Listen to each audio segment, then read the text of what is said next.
Hey guys, back in December I snagged this inflatable and actually filmed the beginning parts of the review. That's why you'll hear me say things like Christmas Eve in the video. I put the review on pause to box up the display, which ate up almost all my time. This in part caused me to eventually take a break from YouTube until recently. I brought the inflatable back out this week, wrapped filming, and now here's the finished product. Enjoy. Hello and welcome back to another review. For today's video, I've got the Gemmy Airblown Inflatable at home 2022 exclusive Grand Candy Cane Archway Tunnel. Now I was able to acquire this for 50% off, but I have a military ID, so I presented that and got an additional 10% off. And then I became a VIP Insider Perks member, and I got an additional 15% off. So that is how I was able to get both of these for $270 when a normal one retails for $299.99. I think that is very impressive. I'm glad to say I own two of these and I didn't have to pay much at all. I think $270 for both is a steal. Starting off with the inflatable itself, I wasn't the biggest fan of it. That's why I got it pretty much post-holiday. I got that one on Christmas Eve. I think I got this one on the 22nd or something. I never planned to display them. However, I am glad to own them, and they're decent designs, right? They're very small. I hear a little bit underwhelming, but it's very cool to have a candy cane tunnel. That's a great concept. We already have something like it with the 23-foot arch that sold back at Home Depot many years ago. But now this is kind of the new version of that. You get lights as well as sound per the box, which you will see right here. Greet your guests with a dazzling light show and musical fanfare. Magical sound effects, sparkling LED lights, greetings from Santa, motion activated. Now, I don't really care for the Santa on top. I think it looks a bit cheap and just totally unnecessary. I would have preferred them to make the tunnel bigger, have more clearance. The box is naturally quite large as there's a lot to unpack. Move it around, you've got your two pull tabs, Grand Candy Cane Archway Tunnel, very prominent title. Work our way down and you have your comparison. Now the comparison is actually quite useful for this inflatable being a tunnel or archway. 11 foot tall at Santa's hat.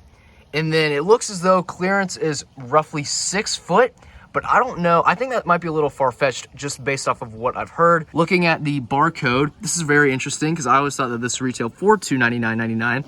However, when I scratch this away and tear it, you will see $284.99. I guess this was a misprint or something because they put this on there and I never remember it being $285. Moving to the side, just more of the same. The box over there, I'm showing you guys the better condition box. This one has a few dents there and then some more on this side. I think I'll actually be opening that one because in case I decide to sell one of these, I would much rather have the one that's in better condition because I could get a little bit more out of it. Without further delay, we'll go ahead and open it up.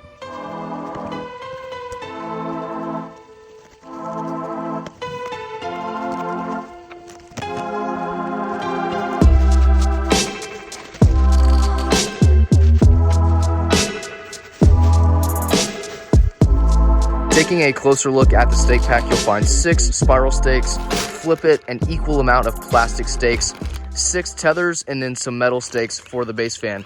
None of this will be used just due to the fact that it is a quick review and then I'm going to put it right back in its box. A few things I want to talk about before we inflate it. It acts very much like a haunted house in multiple ways. There's a lot of area it's covering, so fading, it's very much prone to fading. And secondly, you're going to lose some grass. Because it's staked down in so many different areas, it's not like a 20-foot nutcracker where it's skinny and you can roll it up to kind of minimize the damage that you're doing. With this, there's a lot less you can do. What I would do is kind of roll up each arch to minimize the fading. And then in terms of killing the grass, I don't know, you're gonna lose some grass no matter what you do. If At Home ends up getting this again in 2023, or you find one online you wanna purchase, I would just know that these tunnels require a lot of positioning. There's going to be some time you need to take to get it just right in order for it to not look wonky. It took me about 10 minutes to get this one looking the way I wanted. Then again, I want it perfect, but you might want that as well. There's a good chance you're gonna want this thing looking very much like it does on the box. And I have it for you guys, so we'll observe that here in just a second. Let's go ahead and plug it in.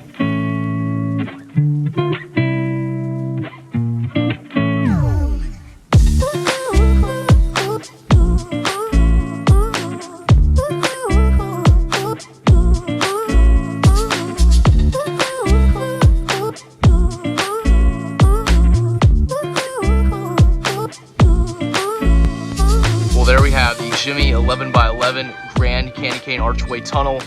fully inflated. We'll start out with the size and scale. I mentioned previously that a few people were talking about how it's a little lacking. I think the reason for that is because when we saw the renderings of these all the way back in July of 2022, when this was compared to the 20-footers, it looked enormous. And in real life, it's not that big. That render was lacking accuracy in many areas, and one of them was the size of this archway. It's not that big, but that's not to say that this inflatable is small by any means. It is not. It does have full 6-foot clearance when I walk under it. I'm 6 foot, and my hair pretty much touches that light right there. If you're 6'2" or 6'3", any more than that, you will be bumping into it. Looking at the lighting, you'll see this multicolor flashing that it's doing. That is one of two options. You can change it right here with the sound box and just control panel. Press this button that looks like pretty much a light, and you'll go to this steady burn of just white, or click it again and it'll go back to what you just saw. Those are the two lighting options, and we'll take a better look at that this evening. Now we've got to go over the sound. I think it's annoying as hell. I really don't want to subject you guys to any of it, but it would be an incomplete review to not listen to at least one phrase, and you do have 10 of them. I'll press this music button and it should turn on to something. This is the audio sensor right here, and the motion sensor is located right there next to one of 5 zippers. We'll get into that in just a second. Click that. Christmas magic is everywhere. And it's really that same tone of voice. I'll press this button to turn it off. It sounds like that for all of them, and you can imagine what the rest of them sound like based off that one phrase. I'll step out of the arch to get some more angles of it. I believe there are roughly 10 C7s. That's just based off my knowledge from a few months ago. I can't remember if that's entirely the case, but it's around that number. I'll step closer and you'll see the single tether attachment per arch. Bass fan is on the left front. If you treat it like a car, right?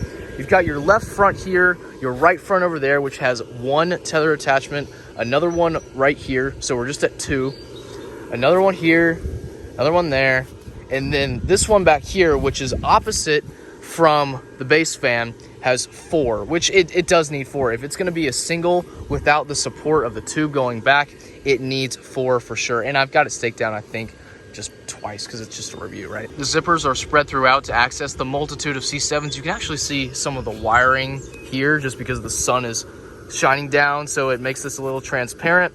You've got the first one here, second one, third, that does not count. Fourth, which is in the Santa. There is, I think, at least 1 or 2 C7s in the Santa, and then 5 right down by the fan. If I missed any, please let me know in the comments below. I figured 5 would cover it, but if I'm missing something maybe underneath, like the tubing area, I don't know. I saw 5, so that's all I can speak to as of now. I'll step back a little bit farther this time to get an idea for scale. I know when I'm very close to the inflatable, it's hard to tell how big it is, but compared to a porch or something, you do get a rough idea for how large it is. My opinions on the Santa and the banner kind of stand.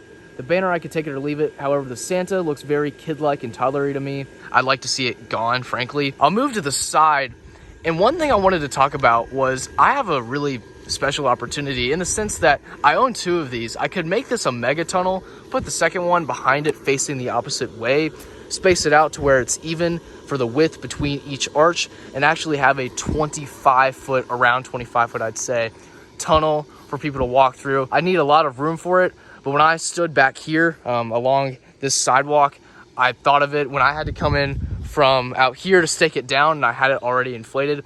That was my first thought was, dang, I might not want to sell that other one I have and just put this behind it for when I do displays again, whenever that is. I honestly don't know at this point. Anyways, that's about it. I'm gonna hop up on the porch real fast to take a quick look at it directly from the side, and you'll see it there.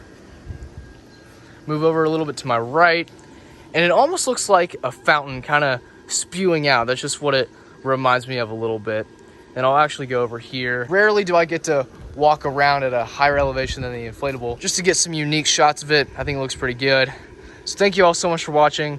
I'll catch you in the next review. Peace out. Bye.